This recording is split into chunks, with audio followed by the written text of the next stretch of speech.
وعلم ينتفع به، اور وہ ایسا علم چھوڑ کر کے جائے، ایسی کوئی علمی بات چھوڑ کر کے جائے کہ جس سے لوگ فائدہ حاصل کریں۔ آپ دیکھیں کہ رسول السلام نے علم کے اوپر کتنی، اسلام کے بنیادی علم کے اوپر ہے۔ پہلی آیت جو اسلام کی نازل ہوئی اللہ کی طرف سے، اقرا بسم ربک الذی خلق، اور ادامہ آیت ہے کہ آپ جو ہے جس نے آپ کو خلق کیا اس کے نام سے پڑھیے، یعنی پہلے ہی تذکرہ پڑھنے اور لکھنے کر دیا گیا ہے۔ تو علم کی بہت زیادہ فضیلت ہے۔ دوسرا گروہ کیا ہے؟ جو اس کائنات میں اپنا عمل منقطع نہیں ہوتا، جس کا عمل جاری اور ساری رہتا ہے، وہ ہے کہ انقطاع عملہ کی منزل پر نہیں پہنچتا، جو کوئی ایک ایسی علمی بات چھوڑ کر کے دنیا سے جائے۔ علمی نوشتہ کوئی ضروری نہیں ہے کہ آپ اپنی طرف سے، آپ کو کوئی کتاب چھوڑ دی ہے، کوئی نسخہ چھوڑ دیا ہے۔ میں نے کسی مجلس میں کہا تھا کوئی ضروری نہیں ہے کہ آپ حدیث اور قرآن لکھیں کہ وہی علم ہے، نہیں، علم ہر وہ چیز ہو سکتی ہے جس سے عوام کو فائدہ ہو۔ آپ کوئی فارمولہ لکھ کے جائیے، کوئی ایسی چیز بنائیے، کوئی ایسی علمی بات لکھیے جس سے مومنین لوگ اور لوگوں کو فائدہ حاصل ہو، اسے کہتے ہیں علم ینتفع بہ، وہ علم جس سے لوگ فائدہ اٹھائیں۔ تیسرا گروہ کون سا ہے؟ آپ نے فرمایا تیسرا گروہ والا جو صالح، اور اپنا بہترین بیٹا چھوڑ کر جائے، نیک بیٹا چھوڑ کر جائے، اور نیک بیٹوں کی علامت یہ ہے کہ وہ اپنے باپ کے 25 سال مرنے کے بعد بھی، 50 سال مرنے کے بعد بھی مجلس کر کے بتاتے ہیں کہ ہم ان کے ولد صالح ہیں، ہم ان کے اچھے بیٹے ہیں۔ اپنے باپ کا تذکرہ، اپنے باپ کا ایصال ثواب ان کے لیے مجلس برپا کر کے، یا سورہ فاتحہ پڑھ کر کے، یا نذر دلا کر کے، یا ان کے نام کے اوپر کسی مسجد میں، کسی امام بارگاہ میں، کسی مومن کی، کسی غریب کی مدد کر کے بتاتے ہیں کہ ہمارے باپ نے ہمیں اس دنیا میں چھوڑا ہے، تو ہم بتا رہے ہیں کہ ہم ان کی اولاد صالح ہیں۔ ان کے 25 سال گزرنے کے بعد، 50 سال گزرنے کے بعد آج بھی ہم ان کے لیے کار خیر بھی انجام دے رہے ہیں، امان بھی پہنچا رہے ہیں، اور ثواب کا ذریعہ بھی ہو رہا ہے۔ ثواب پڑھیے محمد وعلیہ۔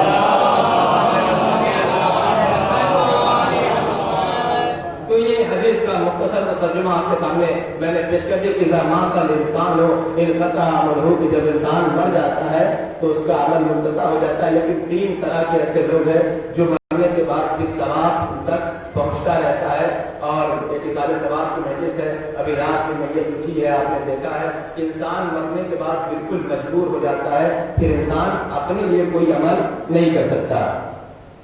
آئیے سب سے پہلے لفظ موت کے اوپر بحث کروں تھوڑی سی، کہ ہمارے یہاں موت کا جب لفظ آتا ہے، موت کا نام آتا ہے، تو ہمارے چہرے پر رنگ ہو جاتا ہے۔ لیکن یہ علی کے چاہنے والوں کو کم سے کم موت کے نام پہ چہرہ کھلنا چاہیے، مسکرانا چاہیے۔ کیوں؟ وہ میں بھی بیان کروں گا۔ علی کا، حسین کے چاہنے والے، زینب کے چاہنے والے، فاطمہ کے ماننے والے، اللہ کو دوست رکھنے والے، پروردگار عالم نے یہی یہودی سے کہا تھا قل ان حاضری کنتم ان زعمتم فانکم اولیاء للہ من دون الناس فتمنوا الموت ان کنتم صادقین۔ اگر تم اللہ کو اپنا دوست کہتے ہو تو کم سے کم موت کی تمنا تو کرو۔ اگر موت کی تمنا تمہارے اندر نہیں، اس کا مطلب یہ کہ تمہیں دوستی نہیں ہے۔ تو عزیزان محترم، موت کا لفظ ایسی ہے کہ انسان جو ہے موت کے نام سے تھرا جاتا ہے، کانپ جاتا ہے۔ لیکن اور حضرت امام جعفر صادق علیہ السلام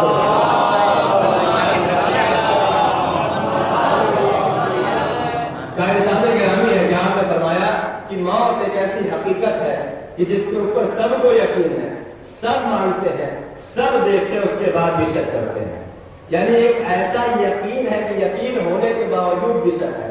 شک کی علامت کیا ہے کہ 1000 کروڑ روپے رکھے ہوئے لیکن 1 روپیہ اللہ کے نام پر خرچ نہیں کر رہے ہیں، تو اس کا مطلب یہ ہے کہ جانتے ہیں، ہر روز دیکھتے ہیں کہ ہمارا بھائی چلا گیا، دادا ابا چلے گئے، ماموں چلے گئے، نانا چلے گئے، دادی چلی گئی، اور ایک دن ہم بھی چلے گئے۔ شاعر نے کیا خوب کہا ہے کہ جب احمد مرسل نہ رہے کون رہے گا؟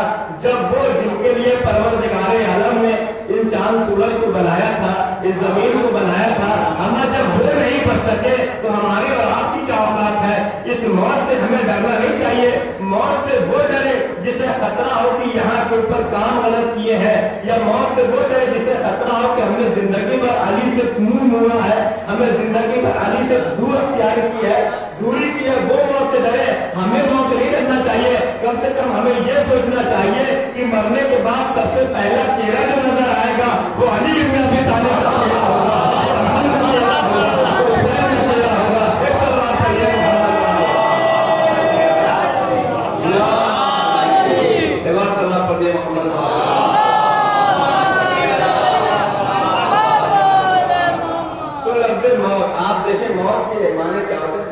بہت سارے معنی ہیں. موت کا مطلب یہ ہوتا ہے کہ سب سے آسان معنی جو ہے وہ انتقال ہے. انتقال کا مطلب یہ ہوتا ہے کہ ایک مقام سے دوسرے مقام کے اوپر چلے جانا. اب یہاں کسی کو انتقال کہیں کہ فلاں آدمی انتقال کر گیا تو آدمی کہے گا یہ کیسے آپ نے بیہودی بات کر دی. ارے ابھی وہ ٹہل رہے تھے وہ لکھنؤ گئے ہیں, انتقال نہیں ہوا ہے. لکھنؤ گئے اس کا مطلب یہ ہے کہ آپ شولی سے نکلے لکھنؤ گئے, شولی سے آپ نے انتقال کیا, یہاں سے منتقل ہو کے آپ لکھنؤ گئے. تو موت کا نام انتقال ہے, ایک جگہ سے دوسری جگہ کو جانے کا نام موت ہے. موت کا نام سرگزشت یعنی جو پچھلی زندگی کو چھوڑ کر آگے بڑھ جانا. موت کا نام ہے فنا, جسم فنا ہوتا ہے. کل کی مجلس میں آپ نے سنا ہے مولانا کی کہ جسم فنا ہوتا ہے, روح کبھی نہیں بڑھتی. تو عزیزان مطلب تو موت کے جہاں اتنے سارے معنی ہیں, ایک معنی ہے کہ موت کا مطلب ہوتا ہے اپنے روح کا جسم سے خالی ہو جانا. اور اس زمین کو مردہ کہا جاتا ہے. وہ زمین مردہ ہے جہاں کے اوپر کوئی کھیتی نہیں ہوتی, جس زمین کے اوپر کوئی عمارت نہ ہو, کوئی بلڈنگ نہ ہو, کوئی گھر نہ ہو, اسے کہتے ہیں مردہ. بہت توجہ. موت کے معنی کیا ہے؟ روح کا جسم سے نکل جانا, روح کا جسم کو خالی کر دینا. یعنی جہاں سے خلوت ہو جائے, جہاں کے اوپر خالی ہو جائے, اس کا نام ہے موت. جب روح جسم سے انتقال کر کے ایک مقام سے دوسری مقام تک پہنچ جاتی ہے, ایک جگہ سے دوسری جگہ پہنچ جاتی ہے, اسے کہتے ہیں موت. عزیزان محترم, اب اگر آپ یہ بات سمجھ گئے کہ موت کا معنی کیا, بہت توجہ, روح کا جسم سے نکل جانے کو کہتے ہیں موت. اور لغوی اعتبار سے اور تمام عرب میں موت اسے کہتے ہیں وہ زمین بھی مردہ زمین کہلاتی ہے جہاں کے اوپر کوئی آبادی نہ ہو, جہاں کے اوپر کوئی عمارت نہ ہو, جہاں کے اوپر کوئی درخت نہ ہو, اس زمین کو مردہ زمین کہتے ہیں. کیوں؟ کیونکہ وہاں کوئی عمارت نہیں, وہ خالی ہے. عزیزان محترم, جسم بھی خالی اگر روح سے ہو جائے تو جسم مردہ ہو جاتا ہے. بہت توجہ, اگر جسم روح سے خالی ہو جائے تو جسم مردہ ہو جاتا ہے, اور اگر دل محبت علی سے خالی ہو جائے تو دل مردہ ہو جاتا ہے. پروردگار عالم نے قرآن مجید میں ارشاد فرمایا کہ یاد رکھو جس طریقے سے جسم خالی ہونے کے بعد روح سے مردہ ہو جاتا ہے, عالم یہ ہوتا ہے کہ انسان چھو لے تو اس نے مسے میت واجب ہو جاتا ہے. جب جسم کا یہ عالم ہے کہ اگر روح نکل جائے, بہت توجہ, روح نکل جائے تو جسم مردہ ہو جاتا ہے. اسی طریقے سے اگر دل سے, ایمان سے, تمہاری نمازوں سے, تمہارے روزوں سے, تمہارے اسلام سے اگر ایمان نکل جائے, یعنی ایمان کا محبت علی, محبت اہل بیت نکل جائے تو ایمان مردہ ہو جاتا ہے. قرآن نے پکار کے کہا ان کی مثال وَلَهُمْ آذَانٌ لَا يَسْمَعُونَ بِهَا وَلَهُمْ أَعْيُنٌ لَا يَبْصِرُونَ بِهَا وَلَهُمْ قُلُوبٌ لَا يَفْقَهُونَ بِهَا. ان کے پاس ان کی مثال ایسی ہے جن کے دل میں محبت علی نہیں ہے کہ ان کے پاس آنکھیں تو ہوتی ہے لیکن دیکھتے نہیں, کان تو ہوتے ہیں لیکن سنتے نہیں. دل کا عالم یہ ہے کہ سب کچھ ہونے کے بعد نہ سوچتے ہیں نہ سمجھتے ہیں. اور اس منزل پہ کل ہم کل انام, بلکہ وہ جانوروں جیسے نہیں. یہاں تک پروردگار عالم رک جاتا تو سمجھ میں آتا کہ ہاں وہ جانوروں جیسے ہیں. پروردگار عالم نے کہا نہیں, علی کا منکر, علی کی محبت کو دل سے نکالنے والا جانور نہیں ہے, بل ہم مثل, بلکہ جانوروں سے بھی بدتر ہے. صلوات پڑھیے محمد و آلہ.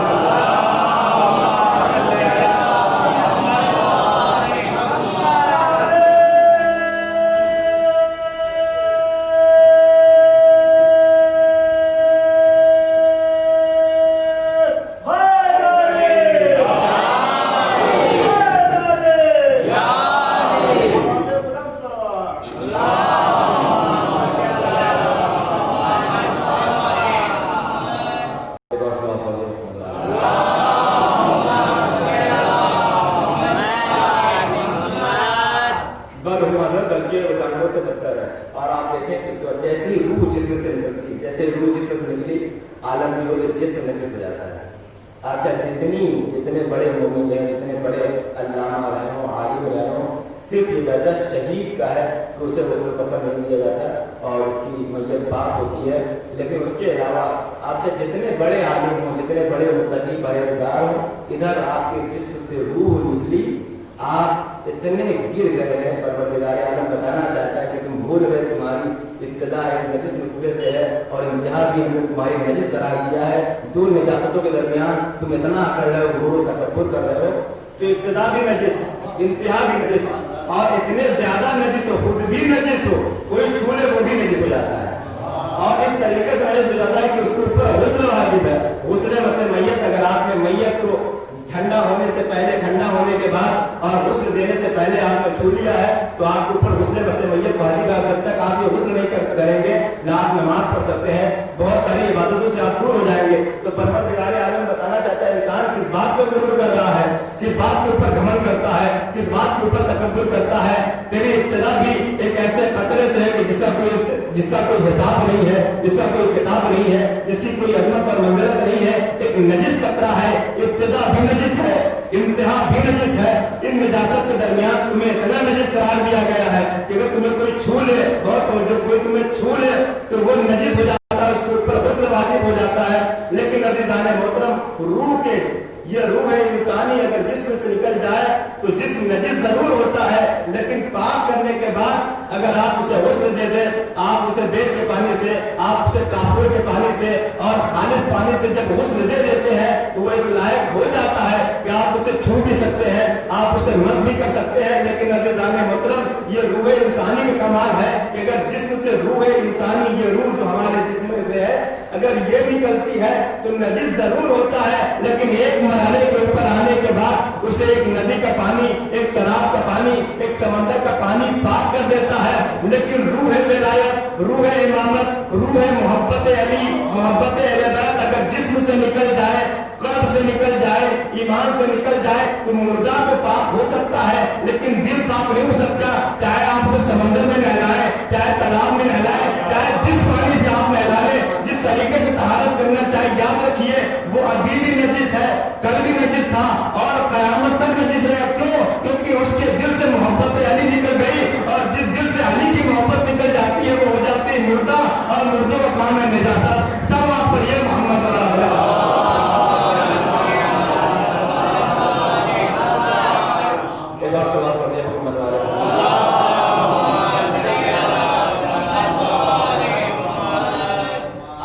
پہچانیے. اور موت نام کس چیز کا؟ موت یعنی خرابے سے نکل کر کے آبادی کی طرف جانا، موت بچھڑے ہوئے سے مل جانا. میں اپنی بات کر رہا ہوں، میرے والد کا انتقال ہو گئے. جتنے بھی یہاں لوگ جن کے زندہ ہیں خدا ان کو سلامت رکھے، جن کے مر گئے ہیں آپ ان سے کیسے مل سکتے؟ نہیں مل سکتے. مگر یہ موت ہے جو آپ کو آپ کے والد سے ملا دیتی ہے، جو آپ کو آپ کے مرحومین سے گزرے ہوئے لوگوں سے ملاتی ہے. موت کا کام کیا ہے؟ موت یعنی دنیا کے کثافت و قید خانے سے نکل کر آزادی کی طرف انتقال.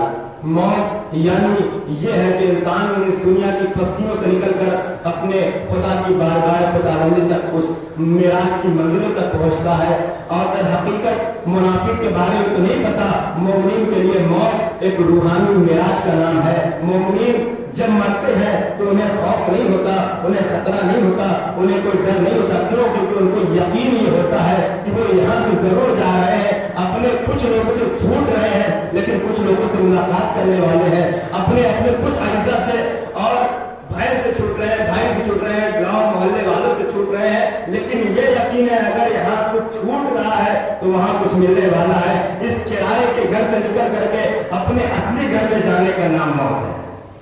اور ابھی جانے محترم، آپ عظمت کو پہچانیے موت کی کہ موت کس مرحلے کے اوپر فائز ہے. موت کا مرحلہ کیا ہے؟ انسان بھول جاتا ہے، انسان خوف کھاتا ہے، انسان ڈرتا ہے کہ مر جائیں گے تو فنا ہو جائیں گے. نہیں، موت فنا کا نام نہیں ہے، موت فنا کا نام نہیں ہے. قرآن مجید میں سورہ ملک کی دوسری آیت میں پروردگار عالم نے ارشاد فرمایا الذی خلق الموت والحیات لیبلوکم ایکم احسن عملا، کہ پروردگار عالم نے موت و حیات کو خلق کیا. موت اور حیات کو خلق کیا ہے. کسی نے حضرت امام جعفر صادق علیہ السلام